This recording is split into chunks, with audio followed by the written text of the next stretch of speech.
नमस्कार, ISBN TV news में आप सभी का स्वागत है। आज हम चर्चा करने वाले हैं जो कि इस समय सबसे ज्वलंत मुद्दा बना हुआ है पूरे भारतवर्ष में, बेंगलुरु के उस एआई सॉफ्टवेयर इंजीनियर की आत्महत्या के विषय में।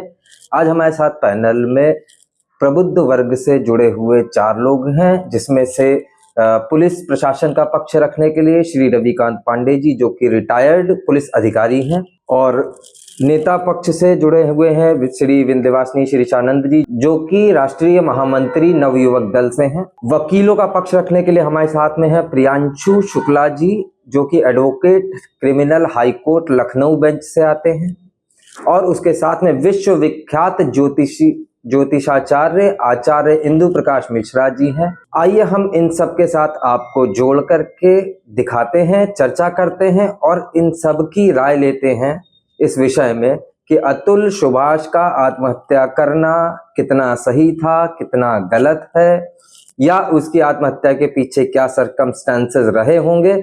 आइए सुनते हैं इन्हीं की ज़बानी। जितनी चीज़ें आपने कही, कानून कमज़ोर रहा है, बदलाव की ज़रूरत है, इनमें हर चीज़ अपने आप में एक आयाम है और हर आयाम पर अलग अलग हम लोग डिस्कस कर सकते हैं। अब सवाल ये है कि ये घटना क्यों घटित हुई। तो वो एक इमोशनल इम्पल्स की वजह से घटित हुई, और वो इमोशनल इम्पल्स अंडर सर्कमस्टांसेस रहा, और वो परिस्थितियाँ क्या रहीं, और क्या वो परिस्थितियाँ सिर्फ उस बच्चे के साथ ही घटित हुई? नहीं, इस देश में ऐसी परिस्थितियाँ बहुत से नौजवानों की ज़िंदगी से होकर गुजरती हैं। जब से इस देश में महिला सशक्तिकरण का काम शुरू हुआ, ये अच्छी बात है महिलाओं को सशक्त करना, ये बड़ी दुर्भाग्यपूर्ण स्थिति है।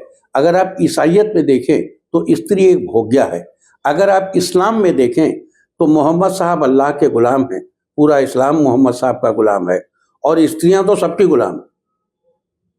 और हमारे यहाँ सनातन धर्म में यत्र नारस्त पूजन्ते रमन्ते तत्र देवता, जहाँ स्त्रियों की पूजा होती है वहाँ देवता रमण करते हैं। लेकिन ऐसे समाज में जहाँ स्त्रियों को देवतुल्य समझा जाता है, वहाँ पुरुषों को राक्षस तुल्य समझ लिया गया, और यह मान लिया गया है कि पुरुषों की सुरक्षा की कोई आवश्यकता नहीं है, पुरुष स्वयं सुरक्षित हैं। बेशक पुरुष समाज की सुरक्षा करते हैं। अगर एक स्त्री और एक पुरुष दोनों सड़क पे जंगल में चले जा रहे हों और भालू हमला करे, तो उम्मीद की जाती है कि पुरुष उस हमले का जवाब देगा। स्त्री जो कि सुकोमल है, उससे हमले का जवाब दिए जाने की उम्मीद नहीं की जाती। दोनों के अलग अलग, हालांकि बराबरी नहीं होनी चाहिए, अभी समानता की बात होती है। तो जो समानता की बात होती है उसमें स्त्री पुरुष को समान समझ लिया जाना, ये हमारी भूल है। दोनों के अधिकारों की समानता की बात होती है कि दोनों के नैतिक अधिकार समान हो, दोनों के मौलिक अधिकार समान हो, दोनों के कानूनी अधिकार समान हो, दोनों एक दूसरे के साथ बराबरी के साथ कदम से कदम मिलाकर चल सकें। लेकिन अभी पुरुष नाम के पहिए को छोटा और स्त्री नाम के पहिए को इतना बड़ा बना दिया गया। सवाल ये नहीं है, सवाल ये है कि हम किसके लिए ये कानून बना रहे हैं। तो जब आप ये कानून बना रहे थे तो आप पुरुष जाति को अराजक समझ रहे थे, पूरी पुरुष जाति को गुंडा समझ रहे थे, पूरी पुरुष जाति को हत्यारा समझ रहे थे। ये समझकर आपने जो कानून बनाया, उस कानून ने स्त्रियों के मनोबल को इस बुरी तरह उछाला दे दिया कि अब स्त्रियां बराबरी नहीं, पुरुष को जूते के नोक पे समझने लगी। पूरा समाज ऐसे ही हो गया। बहुत कम बुद्धिमती स्त्रियां हैं जो इन कानूनी सपोर्ट, इन बहुत ही इलीगल, मतलब बहुत ही असंतुलित कानूनी सपोर्ट, ये कानूनी सपोर्ट नहीं, असंतुलित कानूनी सपोर्ट है ना, उसमें छोटी छोटी चीजें काउंट करती हैं। उसने, जहां तक हमें याद है, जो हमने सुना, उसने लिखा कि कोर्ट में जज के सामने बात हुई तो लड़की ने कहा कि, या लड़की पक्ष की तरफ से कहा गया, तुम तो पहले भी मरने की बात कर रहे थे, तुम मरे नहीं। और ये सुनकर जज साहब हंस दी। क्या ये व्यवहार, जज साहब का व्यवहार जेन्युइन था? क्या एक जज से उम्मीद की जाती है कि एक व्यक्ति जिसको अभियुक्त बना लिया गया हो, जबरदस्ती अभियुक्त बना लिया हो, उस पर आप हंसेंगे? ये कितनी अमानवीय स्थिति। पूरा पूरा फोकस किस पे बनता है? अगर ये फोकस उस स्त्री पर बनता है या उस महिला पे बनता है कि उसने इमोशनली उस आदमी को परेशान किया, तो उस जज की मुस्कुराहट ने भी बड़ा गहरा रोल प्ले किया। और जिस समय अभियुक्तों की सूची बनाई जानी चाहिए, उन जज साहब को भी बनावटी कल्प्रिट्स होना चाहिए। और हम लोगों को ये बात कहनी पड़ेगी, कोई कहना नहीं चाहता। क्यों? अरे साहब, कंटेम्प्ट ऑफ कोर्ट का क्या मतलब है? कंटेम्प्ट कोई एनार्की की स्थिति है कि कोई कुछ बोलेगा आप कंटेम्प्ट कर देंगे? ये क्या मतलब है? ऐसे थोड़े कर। कोई आदमी हंस रहा है, क्यों हंस रहे थे आप? अगर हंस रहे थे तो क्यों हंस रहे थे? और एक मृतक लिख रहा है कि हंस रहे थे तो हंस ही रहे थे, फिर तो उस बयान में फेरबदल नहीं हो सकती। तो ऐसी जो भी परिस्थितियां बनी, जिन परिस्थितियों में हम इस चीज को देख रहे हैं, इसमें ये जो समानता के अधिकार की बात थी, इसमें जो कानून बनाया गया वो असमानता के लिए बना दिया गया। इट क्रिएटेड अनदर असमानता। और पूरा ऐसा लग रहा था कि पूरा पुरुष समाज गुंडा है, तो पुरुष समाज को गुंडा मानकर अगर आप कोई कानून बना रहे हैं, तो इसमें बहुत सी चीजें ऐसी हैं जिन्होंने समानता के नाम पर चीजों को असमान कर दिया है। और ये कानून स्त्रियों के हाथ में जिस बुरी तरह से आया है, और स्त्रियां जिस बुरी तरह से इस कानून का दुरुपयोग कर रही हैं, इसके लिए कानून होना चाहिए जो वास्तविक समानता क्रिएट कर सके। और जिन लोगों ने इन परिस्थितियों को क्रिएट किया है, उनको अभियोग की सूची में लाकर उनके विरुद्ध प्रॉपर अभियोग चलाकर और उनको प्रॉपर मृत्यु की सजा दी जानी चाहिए, क्योंकि it has caused death to a person. इतना आपने ह्यूमिलिएट किया एक आदमी को कि वो मर गया, तो उसकी हत्या की साजिश का और हत्या का मुकदमा चलना चाहिए और उन लोगों को उसमें खड़ा किया जाना चाहिए कटघरे में।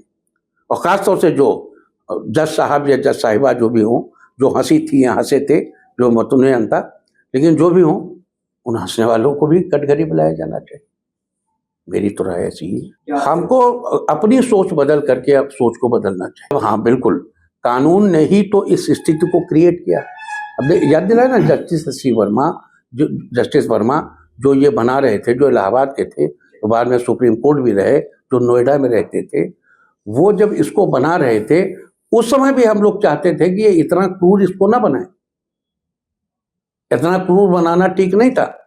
उन्होंने जो कानून बनाया उसका कितना दुरुपयोग हो रहा है, उस समय भी हम लोगों को लग रहा था। तो ये सब बड़ी अजीब सी चीजें हैं, और इनके बहुत से पहलू ऐसे हैं जिन्हें हम डिस्कस नहीं करना चाहते, और हम डिस्कस करेंगे भी नहीं। जब उनके स्वर्गवास की शोक सभा हो रही थी 5 नंबर बंगला में दिल्ली में, जहाँ जजेस रहते हैं, सुप्रीम कोर्ट जैसे रहते हैं, उस शाम भी वहाँ इलाहाबाद के कुछ लोग मौजूद थे, उनसे भी ये बातचीत हुई। ये जो कानून इन्होंने अभी बनाया था, ये कितना, इसमें कितना था, मतलब ये कितना जेन्युइन है, या ये कितना समाज में एक्चुअल बदलाव लाएगा, इससे फायदा क्या होगा। और सबकी राय लगभग यही थी कि इससे समाज में एक असमानता की स्थिति क्रिएट हो जाए। तो हमको एक नए कानून की आवश्यकता है, और हमको एक ऐसे कानून की आवश्यकता है जो इस कानून के दुरुपयोग को रोकने के लिए प्रभावी हो। जो इस कानून का दुरुपयोग करे उसके विरुद्ध एक्शन होना चाहिए, उसके विरुद्ध कार्रवाई होनी चाहिए।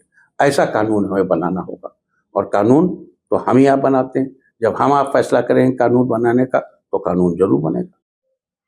तो आचार्य जी, मैं आपसे एक और चीज जानना चाहूंगा, क्या जो अभी तक कार्यवाही हो रही है, आप उससे कितना संतुष्ट हैं या नहीं हैं, या ये बस मीडिया में प्रोपोगेंडा बना हुआ है और जो कि कुछ दिन बाद ठंडे बस्ते में चला जाएगा हर केस की तरह?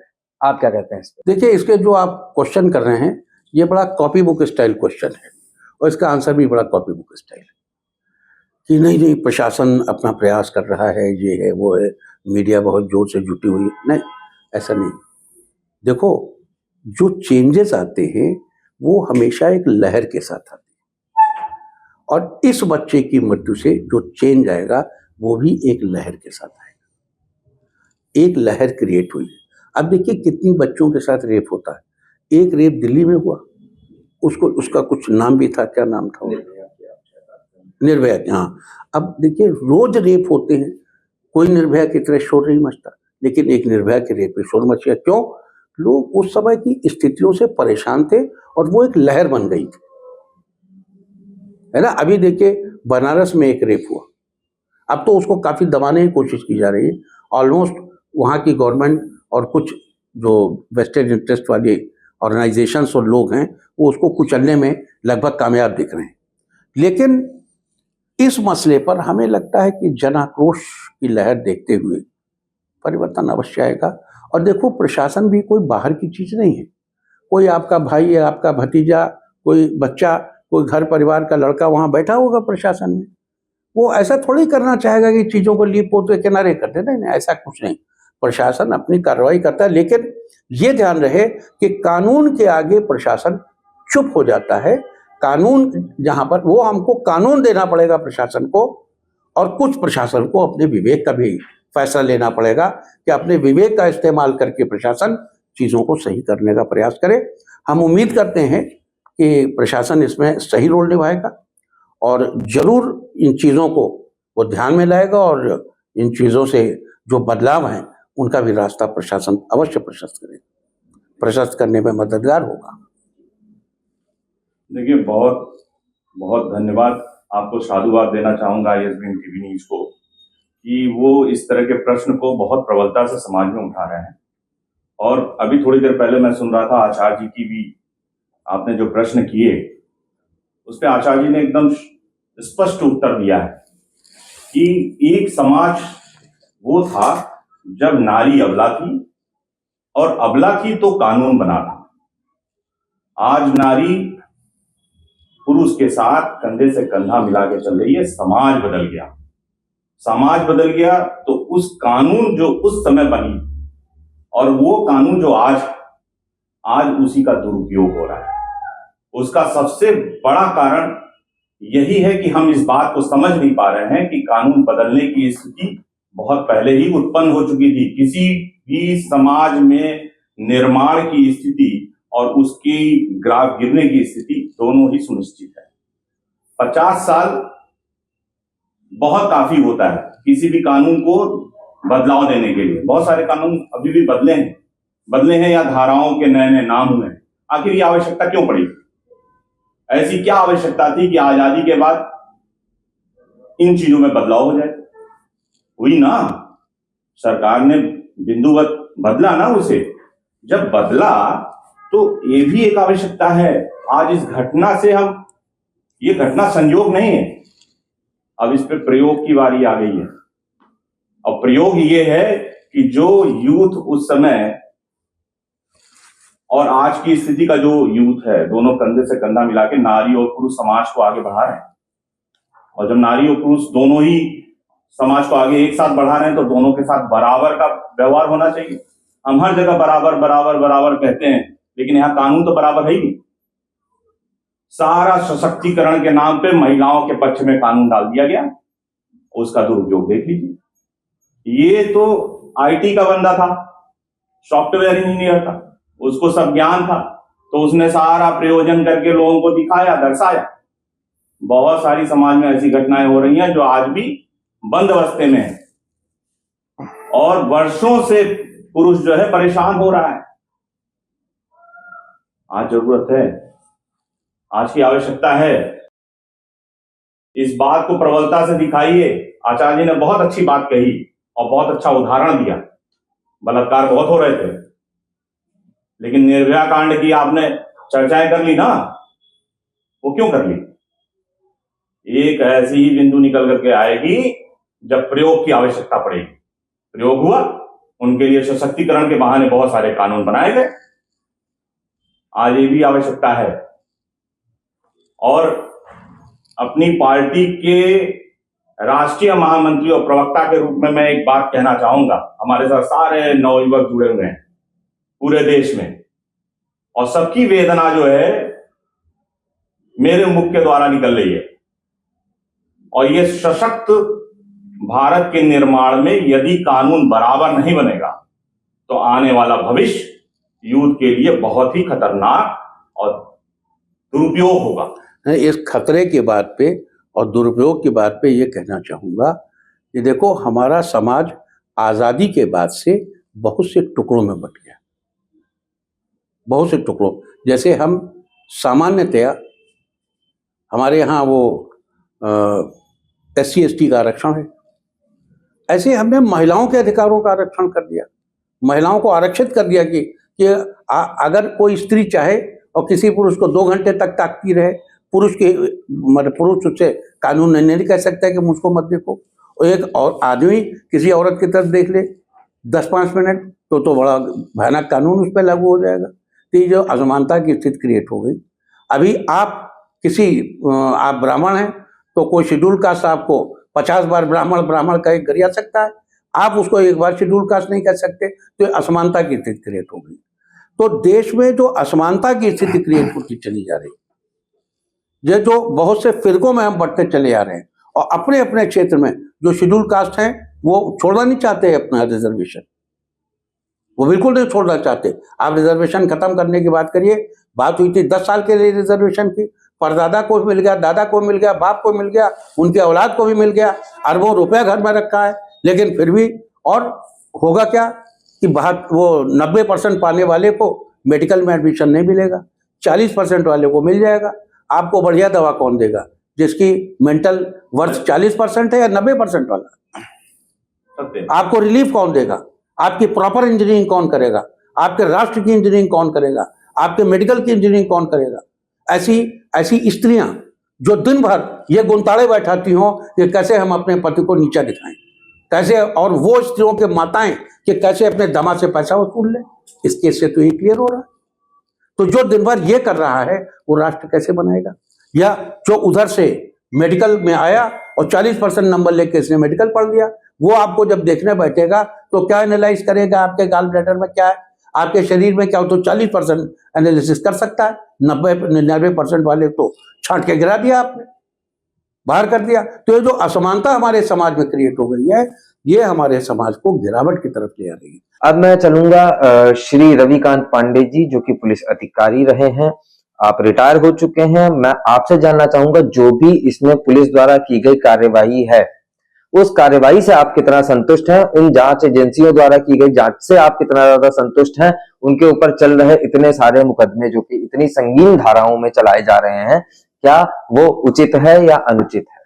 आप बताएं, एक पुलिस वाला होने के नाते इसमें आपकी क्या राय? इसमें कार्रवाई जो हुई है उसमें जो ये दर्शाया जाता है मीडिया के माध्यम से 9 मुकदमे या 8 मुकदमे या इतने मुकदमे हुए, अगर सुसंगत धाराओं में एक ही थाने में उसी धाराओं में मुकदमे पंजीकृत हुए हैं तो उसको एक मुकदमा माना जाना चाहिए।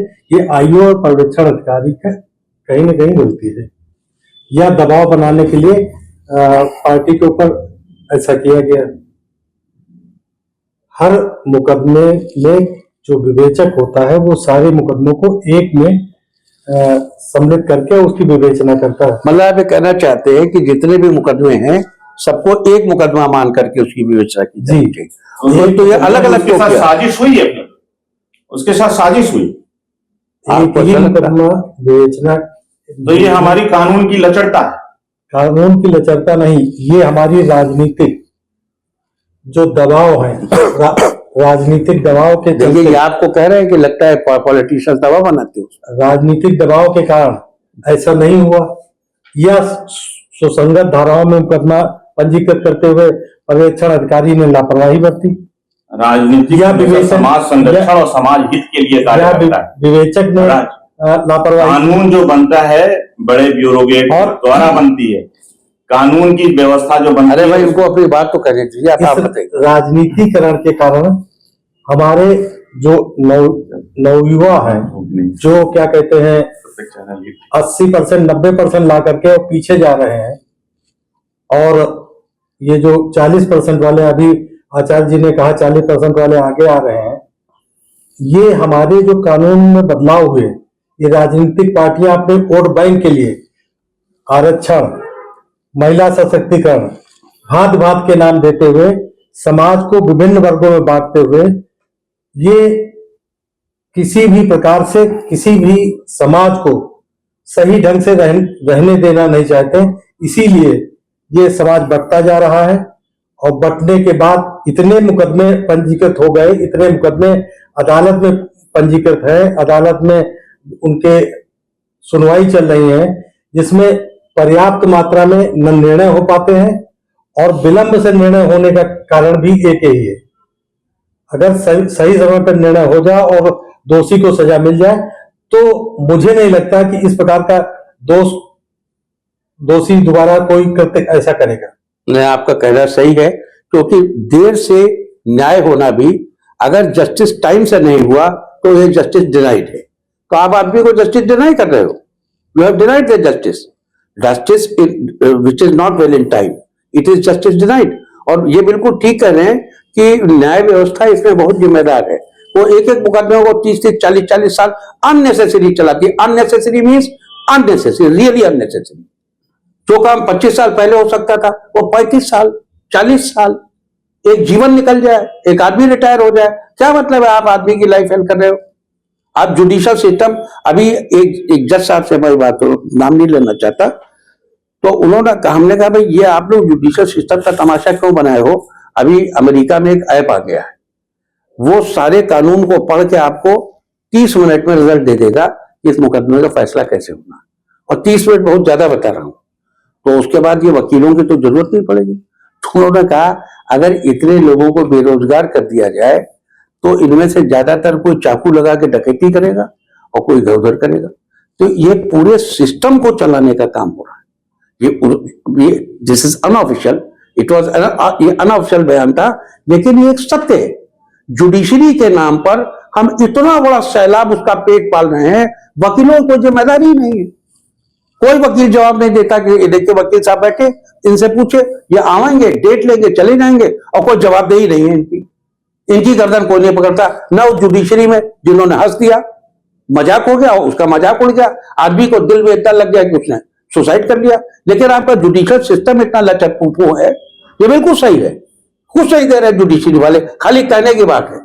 ये दूसरों से उम्मीद करते हैं कि 24 घंटे काम करें। जज साहब को 5 बजे चले जाते हैं अपने घर, क्यों चले जाते हैं? 24 घंटे की तनख्वाह पाते हैं, 24 घंटे वो जज बने रहते हैं, जहां होते हैं हर जगह जज है। तो जज ही क्यों नहीं कर रहे हो भाई? क्यों नहीं रात में 8 बजे 9 बजे 10 बजे तक बैठते हो?